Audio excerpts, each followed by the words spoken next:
हाय दोस्तों, VK English classes में आप सबका स्वागत है। जैसा कि आप सब थंबनेल में देख ही चुके होंगे, आज मैं आप सबके लिए मेटाफिजिकल पोएट्स के बारे में मात्र 10 क्वेश्चन लेकर आया हूं। लेकिन आप सब विश्वास करें कि दोस्तों ऐसे प्रश्न लेकर आया हूं कि इन प्रश्नों से आप बहुत कुछ सीख जाएंगे। ठीक है, जैसा कि आप देख सकते हैं कि मेटाफिजिकल पोएट्स में पोएट्स तो कई सारे हैं, लेकिन जो इम्पोर्टेंट पोएट्स हैं बस उन्हीं के बारे में मैं आप सबके साथ डिस्कस करना चाहता हूं और उसी से मैं आप सबके लिए 10 ऑब्जेक्टिव क्वेश्चंस लेकर आया हूं। इन 10 प्रश्नों से आपको अधिक से अधिक मेटाफिजिकल पोएट्स के बारे में नॉलेज हासिल होगी। मेरे चैनल को लाइक करें, शेयर करें, सब्सक्राइब करें और जो पहली बार चैनल पर विजिट कर रहे हैं वो सब्सक्राइब कर लें ताकि मेरे किसी भी वीडियो का नोटिफिकेशन तुरंत पा सकें। तो शुरू करते हैं आज की क्लास। आज मैं आप सबके लिए आप सब जो है मेटाफिजिकल पोएट्स के बारे में जानेंगे। तो पहला क्वेश्चन हमारा है, who coined the term metaphysical poets. सबसे इम्पॉर्टेंट क्वेश्चन यही है कि मेटाफिजिकल पोएट्स जो ये टर्म है ये किसने क्वाइन की है। Doctor Samuel Johnson, Ronald Barth, John Milton, Ben Johnson. ठीक है, तो इन चार लोगों में किसने मेटाफिजिकल पोएट्स जो टर्म है इसको क्वाइन किया है। तो हम देखते हैं कि डॉक्टर सैमुअल जॉनसन जो हैं उन्होंने मेटाफिजिकल टर्म को क्वाइन किया है। डॉक्टर सैमुअल जॉनसन ये एक लिटरेरी क्रिटिक हैं। ठीक है, and poet Samuel literary critic and poet Samuel Johnson first coined the term metaphysical poetry in his book lives of the most eminent English poets 1779 to 1801। ये जो आपके doctor Samuel Johnson हैं इन्होंने अपना एक वर्क लिखा है। वर्क का मान के चलिए बायोग्राफिकल क्रिटिसिज्म लिखा है। ठीक है, इस वर्क में हर पोइट के बारे में इन्होंने क्रिटिसिज्म किया, उसको क्रिटिक किया, आलोचना ही उसकी की है। तो इन्होंने एक पहला चैप्टर जो इस वर्क में लिखा है अब्राहम काउले। अब्राहम काउले भी आपके मेटाफिजिकल पोइट्स में गिने जाते हैं। तो अब्राहम काउले नाम का पहला इनका चैप्टर है और उस बुक का नाम है lives of the most eminent English poets. इसको हम शॉर्ट में जानते हैं कि lives of the English poets. ठीक है, मोस्ट इमिनेंट को हटा देते हैं और ये बुक इनकी पब्लिश हुई थी 1779-81 में। ठीक है, तो ये आपका हो गया पहला क्वेश्चन। और आपका दूसरा क्वेश्चन है, who was the leader of metaphysical poets. Metaphysical poets का लीडर कौन था, मतलब इसमें मेन कौन था। तो John Donne, George Herbert, Herrick, Lord Herbert. Herrick मतलब रॉबर्ट हेरिक है। तो आइए देखते हैं कौन है। तो जो मेटाफिजिकल पोएट्स का जो लीडर हैं वो हैं आपके जॉन डन सर हैं। और जॉन डन, इसमें कई राइटर्स हैं जैसे जॉन डन हैं, हेरिक हैं, Thomas Carew, Richard Crashaw. Thomas Carew को आपने यूपी बोर्ड के इंटरमीडिएट के सिलेबस में पढ़ा होगा। इनकी एक बहुत ही प्यारी पोएम थी द ट्रू ब्यूटी। ठीक है, तो वही थॉमस कैरियो हैं। फिर आपके हेनरी वागन हैं, जॉर्ज हर्बर्ट हैं, लॉर्ड हर्बर्ट ऑफ चेरबेरी और आपके टी.एस. इलियट। मतलब काफ़ी सारे पोइट्स जो हैं मेटाफिजिकल स्कूल ऑफ पोइट्स से बिलोंग करते हैं। तो मतलब पहला क्वेश्चन आपका था कि टर्म को क्वाइन किसने किया, तो वो आपके हो गए डॉक्टर सैमुअल जॉनसन। नेक्स्ट आपका क्वेश्चन है कि मेटाफिजिकल पोएट्स का लीडर कौन है, तो जॉन डन है। सबसे अगर मेटाफिजिकल पोएट्स से कोई क्वेश्चन पूछा जाता है तो सबसे ज़्यादा क्वेश्चन जॉन डन के ही नाम से होते हैं। जॉन डन के ज़्यादा क्वेश्चन पूछे जाते हैं। नेक्स्ट क्वेश्चन हमारा है, which of the following is wrong about metaphysical poets. Metaphysical poets के बारे में ये जो 4 पॉइंट्स दिए गए हैं, तो इन पॉइंट्स के बारे में रॉन्ग पॉइंट कौन सा है। तो पहला पॉइंट है, they were lyric poets, they belong to the 17th century, the term was coined by doctor Johnson, they wrote basically about nature. तो 4 पॉइंट है, इनमें से एक पॉइंट गलत है। तो आइए देखते हैं कौन सा पॉइंट इसमें रॉन्ग है। तो इसमें जो रॉन्ग पॉइंट है वो है, they were road basically about nature, कि वे सब जो मेटाफिजिकल पोएट्स थे वे सब ज़्यादातर प्रकृति के बारे में लिखा करते थे। तो ये गलत है। ये बिल्कुल सही है, वो सब लिरिक पोएट्स थे और वे सब के सब 17th सेंचुरी से बिलोंग करते थे और टर्म को क्वाइन डॉक्टर जॉनसन ने किया है, ये भी बिल्कुल सही। तो 3 ऑप्शन आपके यहाँ पर सही है। ठीक है। इन 3 ऑप्शन से आपको यहाँ पे 3 क्वेश्चंस भी बनाए जा सकते हैं, ठीक है। इसी प्रकार से कहीं पे दे सकते हैं, सिर्फ एक ही पॉइंट दिया होगा, 3 अदर पॉइंट्स होंगे वो रॉन्ग होंगे, तो आपका देवर लिरिक पोएट्स, ये आप ध्यान रखेंगे। और ये बिलोंग करते थे 17th सेंचुरी को, और टर्म को कॉइन किया है डॉक्टर जॉनसन ने। नेक्स्ट क्वेश्चन देखते हैं। नेक्स्ट क्वेश्चन आपका है 4, ठीक है। चौथा क्वेश्चन आपका है जिसमें कहा गया है how is Drummond of Hawthorne, ठीक है, 1585 टू 1649। ड्रमंड ऑफ हॉथॉर्न ये स्कॉटिश पोएट और राइटर थे एसोसिएटेड विद मेटाफिजिकल, मतलब ड्रमंड ऑफ हॉथॉर्न जो थे, जो जिनका जन्म 1585 को हुआ और इनकी मृत्यु, जो इनका देहांत है वो 1649 को हुआ था, जो कि एक स्कॉट के पोएट थे। ये मेटाफिजिकल पोएट से कैसे संबंधित हैं? तो he was the first poet to be identified as a metaphysical poets. फिर दिया गया है he is considered responsible for introducing metaphysical elements to prayers. He is considered to be the only writer before Dryden to speak of metaphysical poets. He was a critic who strongly disliked metaphysical poetry. तो इन 4 में से कोई एक option सही है। कौन सा option है आइए देखते हैं। तो हमारा ऑप्शन इसमें दिया गया है he is considered to be the only writer before Dryden to speak of metaphysical poets. देखिए, मेटाफिजिकल पोएट्स के बारे में 3 लोगों ने कहा है। ड्रमंड ऑफ हॉथॉर्न जो कि स्कॉटिश पोएट थे, इन्होंने इस मेटाफिजिकल वर्ड का यूज किया है। ड्राइडन, आपके जो ड्राइडन, जॉन ड्राइडन है, इन्होंने आपका वर्ड यूज किया है मेटाफिजिकल पोइट्री। और आपके जो टी.एस. इलियट हैं, T S. Eliot means Thomas Stearns Eliot, तो इन्होंने एक वर्क ही पूरा लिखा है मेटाफिजिकल एसेस। नेक्स्ट आपको नेक्स्ट स्लाइड में देखने को मिलेगा कि इनका कौन सा वर्क है। नेक्स्ट क्वेश्चन आपका है which of the following was not a metaphysical poets. इनमें से मेटाफिजिकल पोएट कौन नहीं है? Richard Crashaw, Robert Herrick, Christopher Marlowe, Henry Vaughan. तो ये 4 यहाँ पे दिए गए हैं। इन 4 में से कौन जो है मेटाफिजिकल पोएट्स नामक टर्म से बिलोंग नहीं करता है? तो वो हम अगली स्लाइड, इस स्लाइड में देख रहे हैं कि इसमें दिया गया है कि क्रिस्टोफर मार्लो जो थे वो बिलोंग नहीं करते हैं मेटाफिजिकल पोएट से। तो Marlowe is the head of university wits, ये यूनिवर्सिटी बिट्स के हेड थे Christopher Marlowe. There are 7 writers in university wits. This term coined by George Saintsbury, a 19th century journalist and author. ये जो Christopher Marlowe हैं ये university bits से belong करते हैं और इस टर्म को कॉइन किया था जॉर्ज सेंट्सबरी ने 19th सेंचुरी में, ठीक है। और इसमें यूनिवर्सिटी बिट्स में कितने राइटर्स थे? 7। तो आपको मेटाफिजिकल में यूनिवर्सिटी बिट्स के बारे में भी नॉलेज मिल गया। तो आपके एग्ज़ाम पॉइंट से अगर देखा जाए तो बहुत ही बढ़िया क्वेश्चन हमने सेट किए हैं। आपका जो रिचर्ड क्रसा हैं, जो आपके मेटाफिजिकल पोएट हैं, इनका जन्म 1613 को हुआ था, इनकी डेथ हुई थी 1649 को। रॉबर्ट हेरिक, इनका जो वर्थ है वो दिया गया है 1591 और इनकी डेथ हुई थी 1674। तो इस तरह से आप इनके जो बर्थ और डेथ डेट है वो भी आप याद कर सकते हैं। रिचर्ड क्रसा 1613 और इनका जो देहांत हुआ था वो 1649 को। रॉबर्ट हेरिक का जो बर्थ टाइम है वो है 1591 और देहांत का ईयर है वो है 1674।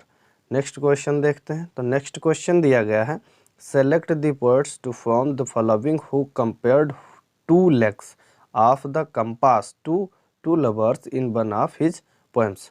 मतलब एक राइटर हैं, जॉन डन है, एंड्रू मार्वल है, अब्राहम काउले हैं, हेनरी वॉगन है। तो इन चारों में से किसी ने एक पोएम लिखी है जिसमें जो 2 लवर होते हैं, 2 प्रेमी होते हैं, तो उन दोनों प्रेमियों को एक कंपास की तरह, एक गुनिया की तरह बताया है। आप लोग जो मैथमेटिक्स के स्टूडेंट होते हैं वो जानते हैं, गुनिया के बारे में सभी हर प्रकार से जानते हैं, जिसमें पेंसिल फंसाई जाती है और उसे पेंसिल या दूसरी गुनिया और भी होती है, उसे एक जगह पर रख देते हैं और पूरी वो चारों ओर, मतलब इस तरह से रख के वो पूरी चारों ओर जैसे घूमती रहती है, इस तरह से घूमती है, ठीक है। तो जो इसमें जो 2 लवर होते हैं, तो एक गुनिया का एक ये साइज हो गया, ठीक है, एक ये साइज हो गया, यहाँ पे वो गोल सी होती है, तो ये 2 साइज हो गए। तो एक साइज ये यहीं पे रहता है, जो यहाँ पे रहता है तो वो प्रेमिका होती है और जो प्रेमी होता है तो वो यहीं पे, मतलब यहाँ पे प्रेमिका रहती है, प्रेमी जो है वो चारों ओर घूमकर फिर यहीं पे वापस आ जाता है। तो इस तरह से दो प्रेमियों को उन्होंने अपनी एक कविता में एक कंपास की तरह बताया है। तो किसने बताया है वो हम देखते हैं। तो इसमें दिया गया है जॉन डन। जॉन डन ने अपनी एक पोएम में बताया है, पोएम का नाम है a valediction forbidding mourning, one of Donne's most famous metaphysical conceit. ये पोएम मेटाफिजिकल है, मेटाफिजिकल कंसाइट पे डिपेंड करती है। अब इसमें भी दिया गया है कि किसका जन्म कब हुआ, किसकी मृत्यु कब हुई। तो जॉन डन का 1572 से 1631, एंड्रू मार्वल का 1621 से 1678, अब्राहम काउले 1618 से 1667, हेनरी वॉगन का 1622 से 1695। तो इस तरह से आप इनकी बर्थ डेट और डेथ जो ईयर है वो आप याद कर सकते हैं। ठीक है, तो ये पोएम है आपकी जॉन डन जी की। ठीक है, इस पोएम को आपने जो बच्चे CSJMU से बिलोंग करते हैं तो उन बच्चों ने पढ़ी होगी ये पोएम। और ये पोएम कब पढ़ी होगी, ये आपने BA पार्ट 1 में पढ़ी होगी। ठीक है, BA पार्ट 1 में ये पोएम आपको पढ़ने को मिलेगी। ठीक है, नेक्स्ट देखते हैं। नेक्स्ट क्वेश्चन हमारा है, the life of John Donne coincided with the reign of which 3 absolutist monarchs. ठीक है, इंग्लैंड में जो मोनार्क्स हुए हैं, जो किंग्स हुए हैं, किंग्स और क्वींस जो थ्रोन पर विराजमान थे, जो राजगद्दी पर विराजमान थे, तो उन किन 3 राजाओं के समय पर जॉन डन ने अपना जीवन यापन किया। Elizabeth first, James first and Charles first, Mary first, Elizabeth first और James first, James first, Charles first और Charles second, Charles first, Charles second और जेम्स सेकेंड। तो इन 3 मतलब ये 4 दिए गए हैं ऑप्शन, 4 में से सब में 3 राजाओं के नाम दिए हैं, राजाओं क्वीन और किंग्स के नाम दिए गए हैं। तो कौन से हैं हम देखते हैं।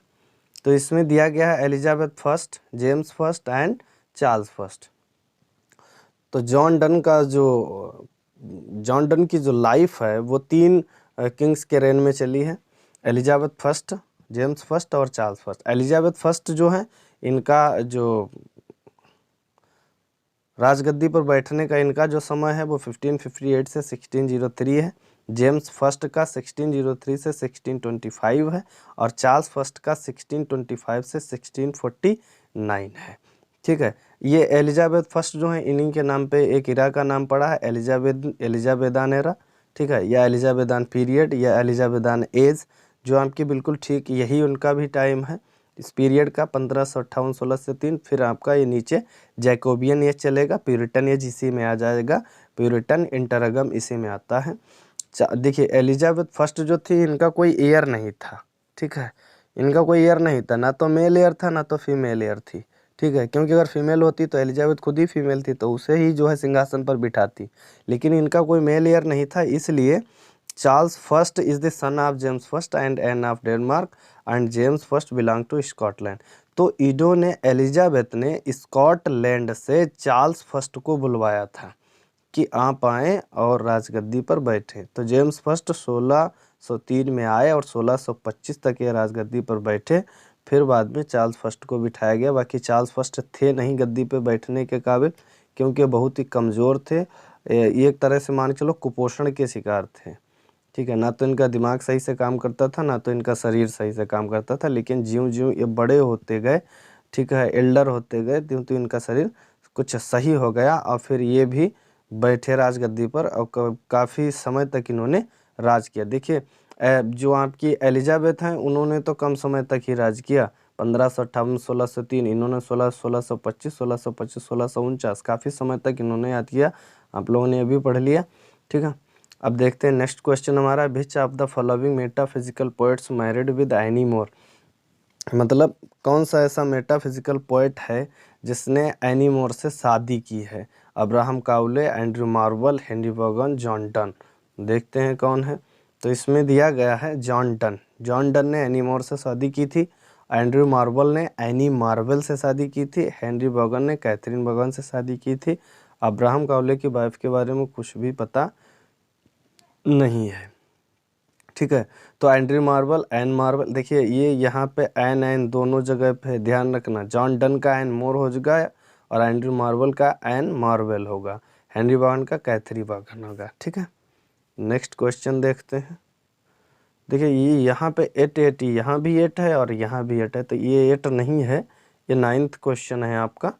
Who coined the term dissociation of sensibility for metaphysical, metaphysical poets के लिए डिसोसिएशन ऑफ सेंसिबिलिटी जो टर्म है ये किसने क्वाइन की थी? तो यहाँ पे देखिए आपको मिलेगा T S. Eliot, Abraham Cowley, John Dryden, Harold Bloom. तो कौन कौन है इसमें देखते हैं। ठीक है, ये 8 लिखा हो, ये आपका वही 9th क्वेश्चन है। देखिए who coined the term dissociation of sensibility for metaphysical poets, तो ये आपके टी.एस. एलियट भाई साहब हैं। इनकी जो बर्थ और डेथ ईयर वो लिखा हुआ है 1888 टू 1965, मतलब 1888 में इनका जन्म हुआ था और 1965 में इनका देहांत हुआ था। अब्राहम काउले का आप पीछे देख चुके हैं, और जॉन ड्राइडन का 1631 में जन्म हुआ था, 1700 में इनकी मृत्यु हुई थी। हारोल्ड ब्लूम का 1930 में इनका जन्म हुआ था, 2019 में इनकी मृत्यु हुई थी।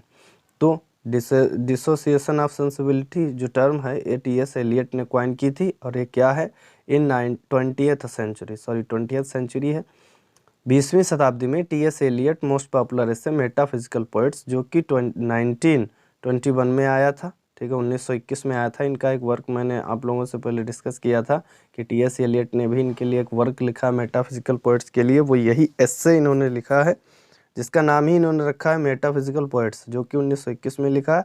Very coined the term dissociation of sensibility, जहाँ पर इन्होंने टर्म क्वाइन की थी डिसोसिएशन ऑफ सेंसिबिलिटी। नेक्स्ट आपका जो लास्ट क्वेश्चन है वो ये है, Richard Crashaw wrote a poem about what other metaphysical poet's book. Richard Crashaw ने एक पोएम लिखी है एक दूसरे मेटाफिजिकल पोइट्स के बारे में, पोइट्स की बुक पर। तो कौन है जिनकी बुक पर इन्होंने एक पोएम लिखी है? John Donne's, George Herbert's, Andrew Marvell's, none of this. तो देखते हैं कौन सी पोएम है। तो Richard Crashaw wrote a poem about what other metaphysical poet's book, तो ये आपके जॉर्ज हर्बर्ट हैं, जिनका जन्म 1593 में हुआ था, इनकी मृत्यु 1633 में हुई थी। Crashaw wrote means Richard Crashaw wrote steps to the temple 1904 about Herbert's collection of poems title the temple. देखिए ये जो आपके हर्बर्ट जी हैं, जॉर्ज हर्बर्ट जी हैं, इन्होंने एक पोएम का कलेक्शन लिखा है द टेम्पल। ठीक है, तो उसी के जवाब में मतलब उसी पर क्रसा ने भी एक पोएम लिखी है स्टेप टू द टेम्पल। ठीक है, तो वीडियो को देखने के लिए बहुत बहुत धन्यवाद। ये आपके 10 क्वेश्चन थे जो मैंने आज कंप्लीट कर दिए, और नेक्स्ट जो आप लोगों का आएगा तो वो आप लोगों का आएगा यूनिवर्सिटी बिट्स के बारे में। ठीक है, यूनिवर्सिटी बिट्स के बारे में हम नेक्स्ट लेकर आएंगे, यूनिवर्सिटी बिट्स के बारे में, जिसमें 7 राइटर्स हैं और जिसके हेड कौन है? Christopher Marlowe. अभी आप लोगों ने पीछे स्लाइड में देखा है। और यूनिवर्सिटी बिट्स को टर्म जो है उसको क्वाइन किसने किया था? तो जॉर्ज सेंटोवरी ने इस टर्म को क्वाइन किया था। तो नेक्स्ट वीडियो में हम यूनिवर्सिटी बिट्स के बारे में आप लोगों से डिस्कस करेंगे। वीडियो को देखने के लिए बहुत बहुत धन्यवाद। हमारे वीडियोस को लाइक करें, वीडियोस को शेयर करें और हमारे चैनल को सब्सक्राइब करें।